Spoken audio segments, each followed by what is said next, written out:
श्री राम की कहानी में हम पहुँचे कि श्री राम लक्ष्मण के साथ महर्षि विश्वामित्र मिथिला जा रहे थे और माँ गंगा का वंदन किया। गंगा माँ की पूरी कहानी सुनाई और इसके बाद माता अहिल्या के आश्रम में आए, जहाँ पर माँ अहिल्या या तो जो लोग चमत्कारों पर विश्वास करते हैं वो ये समझें कि वो वास्तव में ऋषि गौतम के श्राप के कारण पत्थर बन चुकी थीं, या जो चमत्कारों पर विश्वास नहीं करते वो इस तरह से समझें कि ऋषि गौतम ने उन्हें त्याग दिया था, जिसके कारण वो पत्थर के समान हो चुकी थीं। पत्थर नहीं बनी थीं, पत्थर के समान हो चुकी थीं। तो बहुत से लोगों में यही मतभेद रहता है कि जी चमत्कार कैसे हो सकता है, कोई स्त्री पत्थर कैसे बन सकती है। तो भाई आप इस बात पर विश्वास नहीं कर रहे, ठीक है, लेकिन आपने कोमा में गए हुए लोगों को तो देखा होगा। कोमा में गए हुए लोग पत्थर के समान ही तो हो जाते हैं, उन्हें किसी चीज़ की सुध बुध नहीं रहती, बस दवाइयाँ गोलियों पर ही जीवित रहते हैं, दवाइयाँ गोलियाँ खाते हैं और उनका इलाज होता रहता है। आपने देखा होगा कि उनको खिलाने पिलाने वाले भी बस खिलाते पिलाते हैं, तो वो एक पत्थर की भांति बैठे रहते हैं, जैसे कि कोई मूर्ति हो, ना पलक झपकते हैं उनके ना कुछ। और बहुत से तो ऐसे कोमा में होते हैं जो केवल आंखें बंद करके ही पड़े रहते हैं, केवल और केवल वो खाते पीते भी नहीं, दवाई और गोलियों पर ही जीवित रहते हैं। तो इसी तरह से कोई ना कोई कोमा में, किसी ना किसी तरह के कोमा में ही शायद माँ अहिल्या भी चली गई थी कि उनका कोई दोष नहीं था, लेकिन फिर भी उनके पति ने उन्हें त्याग दिया और वो एक पत्थर के समान हो गई। तो जब इस तरह का ऊबड़ खाबड़ आश्रम ऋषि गौतम जी का उन्होंने देखा, श्री राम लक्ष्मण ने, तो उन्होंने कहा ये कैसा विचित्र सा आश्रम है गुरुदेव, कितना यहाँ पर ना अच्छे से ये बसा हुआ ही है और ना ये अच्छे से उजड़ा हुआ ही है, देखिए। तो जब उसके बाद जब इस तरह से ब्रह्म ऋषि ने उनको समझाया कि ये ऋषि गौतम का आश्रम है और यहाँ पर एक स्त्री के साथ बहुत ज़्यादा छल हुआ है, एक ने उसे छला है तो एक ने उसको श्राप दे दिया या फिर त्याग दिया। तो उन्होंने कहा ये कैसी विचित्र बातें बता रहे हो गुरुदेव, पूरी कहानी सुनाइए हमें विस्तार पूर्वक। गुरुदेव ने कहा वत्स, ऋषि गौतम की पत्नी अहिल्या बहुत सुंदर थी, बहुत ज़्यादा सुंदर थी ऋषि गौतम की पत्नी अहिल्या, और वो इतनी खूबसूरत थी कि देवताओं का राजा इंद्र वो उन पर आसक्त था। अब यहाँ पर कुछ लोग कहेंगे देवताओं के राजा इंद्र कैसे आसक्त हो सकते हैं। मैंने पहले ही कहा है जो चमत्कारों पर विश्वास करते हैं वो देवता इंद्र को ही मानिए, और जो चमत्कारों पर विश्वास नहीं करते तो हो सकता है वहाँ का कोई इंद्र नामक राजा हो, वो उनकी खूबसूरती पर आसक्त हो और वो यही देखता रहता हो कि मैं किस तरह से देवी अहिल्या को प्राप्त करूं। तो इस तरह से इंद्र देवी अहिल्या पर बहुत ज़्यादा आसक्त था, वो यही प्रयत्न करता रहता था कि मैं किस तरह से देवी अहिल्या को प्राप्त करूं। तो एक दिन क्या ऋषि गौतम सुबह को 4 बजे के करीब स्नान के लिए नदी पर जाया करते थे। उस दिन भी ऋषि गौतम स्नान के लिए सुबह को 4 बजे नदी पर पहुँचे, स्नान करने के लिए पहुँचे। तो इधर इंद्र इसी ताक में था कि मैं देवी अहिल्या को किस तरह से प्राप्त करूँ। उसके मन में बहुत घिनौना कृत्य जन्म ले चुका था। उसने ऋषि गौतम का वेश धारण किया। अब कुछ लोग कहेंगे ऋषि गौतम का वेश कैसे धारण कर लिया। ऋषि गौतम का वेश धारण करने का मतलब कुर्ता धोती पहने होंगे। जो चमत्कारों पर विश्वास करते हैं, पहले ही कह चुकी, वो तो कर सब कुछ हो सकता है उनके लिए तो, लेकिन जो चमत्कारों पर विश्वास नहीं करते तो अंधेरे के समय सुबह के 4 बजे कितना अंधेरा होता है, अगर कोई स्त्री या कोई पुरुष उसी के दूसरे स्त्री पुरुष के कपड़े पहन ले तो शायद कोई ये ना समझे, वो ये ही समझेगा कि ये वही है। इसी तरह से इंद्र ने भी महर्षि गौतम के कपड़े पहने और कपड़े पहन करके उनके आश्रम में प्रविष्ट कर गया। महामाता अहिल्या ने उन्हें ऋषि गौतम ही समझा क्योंकि उनके कपड़े पहन रखे थे उसने। अब जाकर के उसने घिनौना कृत्य वो कर चुका था, लेकिन इसमें माता अहिल्या की कोई गलती ही नहीं थी। कुछ लोग कहेंगे कि माता अहिल्या की गलती कैसे नहीं थी, क्या उन्हें अपने पति में और उसमें अंतर ही नजर नहीं आया। तो भाई अंधेरे में नहीं पता चलता है, नहीं पता चला होगा, यदि माता अहिल्या की गलती होती इसमें तो माता अहिल्या कोमा में ना जाती। यदि माता अहिल्या की गलती होती तो वो, जैसे गौतम ऋषि ने उनको श्राप दिया था, बाद में जब श्री राम को पता चला इस बात का तो वो उन्हें श्राप मुक्त ना करते, क्योंकि गलती उन्हीं की थी ही नहीं कोई। और ये बात वास्तव में सत्य है। यदि गलती किसी की होती है तो इतिहास गवाह रहा है, इतिहास सबको सजा देता है, इतिहास गवाह रहा है। हर किसी की कोई भी राज ऐसा नहीं रहा जो इस इतिहास में खुला ना हो। अगर माता अहिल्या की गलती होती तो ये राज भी खुलता कि यहाँ माता अहिल्या की गलती थी, इसलिए माता अहिल्या को दोष देना ठीक नहीं।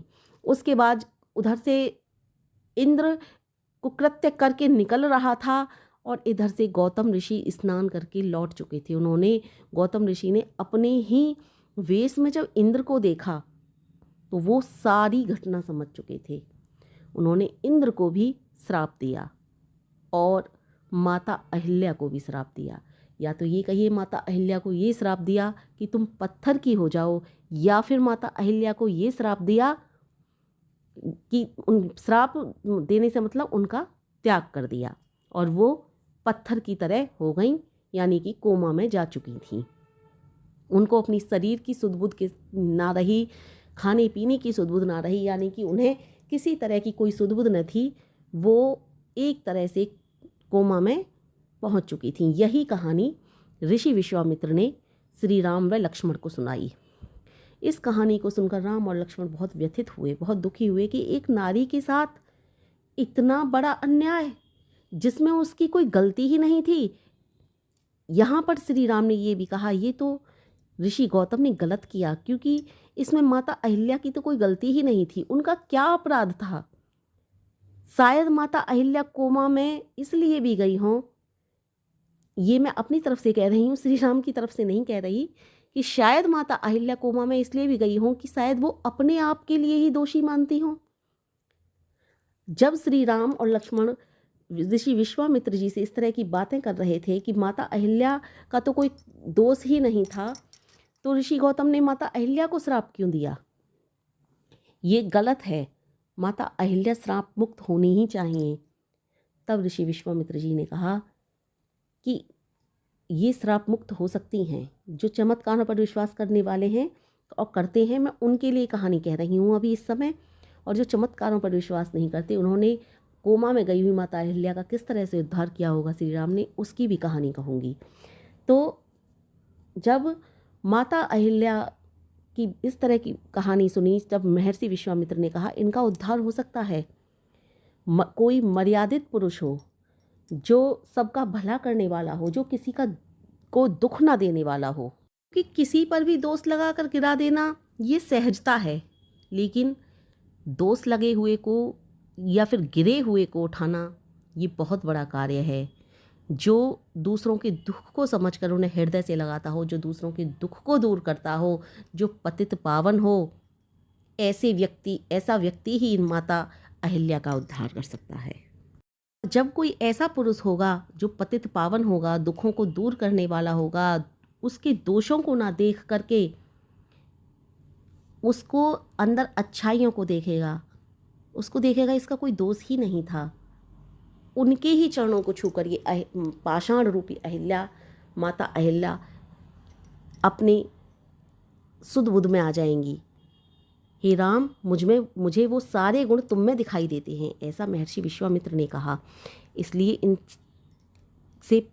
इनका उद्धार कीजिए, अपने चरण इनसे छुलाइए, इनका उद्धार कीजिए। इस तरह से जब श्री राम ने सुना तो श्री राम ने सबसे पहले माता अहिल्या को हाथ जोड़कर प्रणाम किया, बाद में पैर छुलाए और पाषाण रूपी अहिल्या जो थी उनको स्त्री रूप अहिल्या में परिवर्तित किया। कुछ लोग कहते हैं ये राम ने गलत किया कि माता अहिल्या से पैर छुलाए। नहीं भाई, पहले उन्होंने हाथ जोड़कर नमन किया माता अहिल्या को।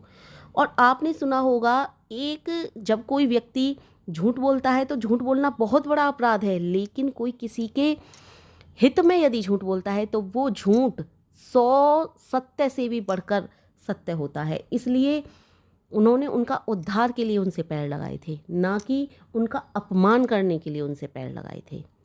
चलिए, ये तो रही चमत्कारों पर विश्वास करने वाली बात। अब मैं उनके लिए कहती हूँ जो कोमा में माता अहिल्या चली गई थी, उनका किस तरह से उद्धार किया होगा श्री राम ने, जो चमत्कारों पर विश्वास नहीं करते, बहुत ज़्यादा तर्क किया करते हैं। देखिए, जब माता कोमा में चली गई तो ऋषि गौतम ने उनको त्याग दिया था और वो कोमा में चली गई थी। तो महर्षि विश्वामित्र ने जब ये कहानी सुनाई, तब राम को इस कथा के विषय में पता चला तो उन्हें बहुत दुख हुआ। श्री राम ने कहा, ये तो बहुत भयानक अपराध हुआ है इनके साथ, ये तो बहुत गलत हुआ है। जब इनका कोई दोष ही नहीं तो इनको इस तरह का इतना बड़ा दंड क्यों दिया। जब ऋषि विश्वामित्र ने देखा कि राम बहुत दयालु हैं, कृपालु हैं, तो उन्होंने कहा, इनका उद्धार कीजिए राम, इनको सेवा की आवश्यकता है। दोष तो इन पर हर कोई लगा देता है, लेकिन ये नहीं देखता इनका कोई अपराध ही नहीं था। ये तुम पहले व्यक्ति हो जिसने देखा कि इनका कोई अपराध नहीं था। इनको सेवा की आवश्यकता है, इनको इस भारी ग्लानि से निकालने की आवश्यकता है कि आपका कोई दोष ही नहीं था, तो आप इस संकट में क्यों पड़ी हो। आप इस तरह की पीड़ा से निकलिए, आपके मन के अंदर जो ग्लानि है उससे बाहर निकलिए। इस तरह से राम ने जब सुना तो कुछ दिन वहीं आश्रम में रहे, माता अहिल्या की सेवा की, उन्हें बारंबार हर तरीके से समझाया। जो भी उनके लिए संभव प्रयास थे वो संभव प्रयास किए, चाहे वो जड़ी बूटियों के द्वारा हो, किसी उपचार के द्वारा हो, वैद्य की आवश्यकता हो, चाहे वो किसी भी प्रकार की संभव सहायता हो, सब कुछ श्री राम ने, श्री लक्ष्मण ने की और वहाँ रहकर उनकी बहुत सेवा शुक्रिया की। तब जाकर माता अहिल्या इस अपराध से मुक्त हुई और उनको होश आया कि मैं तो पाषाण की भांति पड़ी हुई थी, मैं तो पत्थर के रूप में पड़ी हुई थी। आपने सुना होगा, श्राप देने के बाद गौतम ऋषि भी बहुत दुखी हुए थे। जब गौतम ऋषि भी दुखी हुए थे तो क्या गौतम ऋषि श्राप मुक्त करने के लिए श्री राम का इंतजार कर रहे थे? नहीं, उन्होंने भी बहुत समझाया होगा माता अहिल्या को कि तुम्हारा कोई दोष नहीं है, लेकिन वो इस तरह की कोमा में जा चुकी थी कि वो शायद यही देख रही थी कोई पतित पावन या फिर कोई ऐसा पुरुष या कोई ऐसा व्यक्ति मेरे पास आए जो ये कहे कि तुम्हारा कोई दोष नहीं है। ये जिस पर ये संसार विश्वास करता हो कि तुम्हारा कोई दोष नहीं है, तुम क्यों इस तरह से पड़ी हुई हो। और श्री राम वही व्यक्ति थे जिन पर संसार विश्वास करता था। जब श्री राम ने उन्हें इस तरह से सेवा दी, इस तरह से समझाया, इस तरह से दिलासा दी, तब जाकर वो श्राप मुक्त हुई। यानी कि उस तरह के जो कोमा टाइप में पहुंच गई थी उसमें से निकली, या पत्थर की तरह हो गई थी, उस पत्थर नुमा से इस तरह से बाहर आईं और उन्होंने राम को बारंबार धन्यवाद दिया। राम के चरणों में गिरने को हुई, लेकिन राम ने हाथ जोड़कर कहा, माता आप बहुत बड़ी हैं, आपका आशीर्वाद चाहिए हमको, हम तो आपके बच्चों के समान हैं। ये देखकर माता अहिल्या कृतार्थ हो गईं और कहा, हे राम, तुम बहुत दयालु हो, तुमने मुझे बता दिया कि मेरा कोई दोष नहीं है, लेकिन मैं अपने लिए बहुत बड़ा दोषी मानती थी। इधर ऋषि गौतम को भी जब इस बात का पता चला तो वो आए, उन्होंने भी राम को बारंबार धन्यवाद दिया। उन्होंने भी कहा, मैं श्राप तो दे चुका था, लेकिन बाद में मुझे इस बात का आभास हुआ कि हाँ, ये मैंने बहुत ज़्यादा दुखनाशक कार्य किया है, बहुत ज़्यादा गलत कार्य किया है, जो कार्य मुझे करना नहीं चाहिए था। किसी और की सज़ा मैंने किसी और को दी है, और इसमें तो देवी अहिल्या का कोई दोष ही नहीं था, जिस दोष की सज़ा उन्होंने इतने वर्षों तक पाई है। इस तरह से गौतम ऋषि व देवी अहिल्या दोनों ने बार बार श्री राम, लक्ष्मण और महर्षि विश्वामित्र को धन्यवाद दिया और उनका बहुत ज़्यादा अभिनंदन किया। श्री राम पतित पावन इसीलिए तो उनको कहते हैं, दुखों को हरने वाले इसीलिए तो उनको कहते हैं।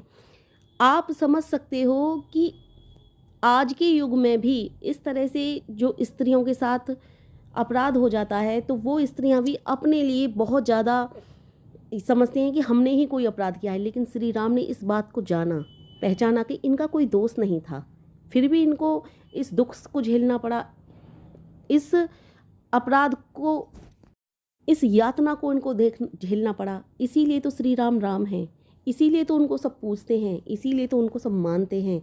तो ये कहानी थी अहिल्या की। इससे आगे की कहानी अगली वीडियो में रामायण की कथा में इसी तरह से पूर्ववत कहती